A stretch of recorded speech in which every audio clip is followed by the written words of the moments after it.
Hello दोस्तों। आज हम बात करेंगे गीतांजलि श्री के बारे में। गीतांजलि श्री ये भारतीय उपन्यासकार हैं जिन्हें अभी हाल ही में इंटरनेशनल बुकर प्राइज़ 2022 से सम्मानित किया गया है। ये भारत के लिए बहुत ही गर्व की बात है।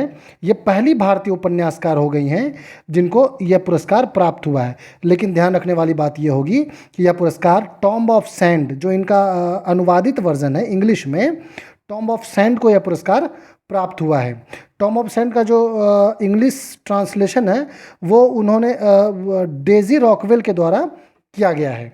मूल उपन्यास का नाम क्या है? रेत समाधि।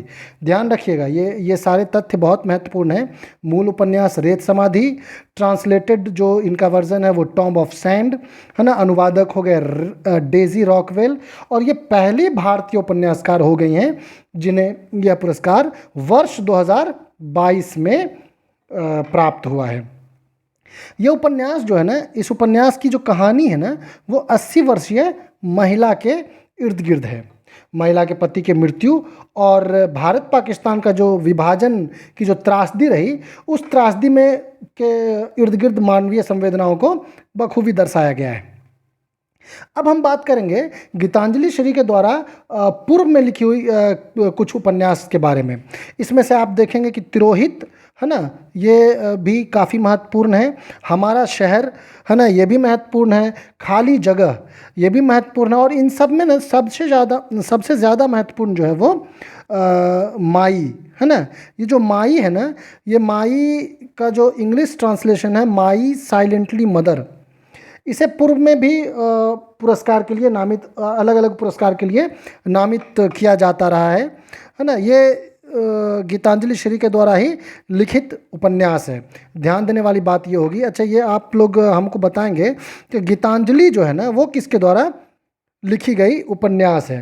आप लोग ध्यान देंगे, अपने दिमाग में सोचेंगे, अपने आप से वो आंसर आप प्राप्त करेंगे।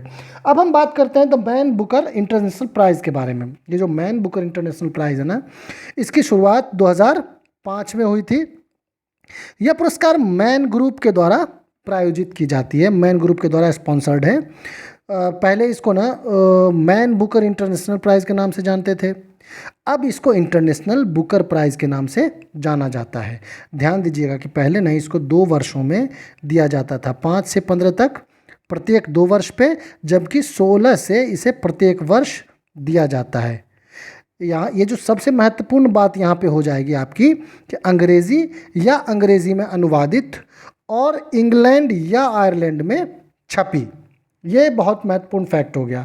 अगर वो किसी जो क्षेत्रीय भाषा है, किसी दूसरे देश की भाषा है, उसमें सिर्फ छपी है तो उसे यह पुरस्कार नहीं प्राप्त होगा, उसका इंग्लिश ट्रांसलेशन होना अनिवार्य है। 2021 में जो ये पुरस्कार है वो at night all blood is black को प्राप्त हुआ।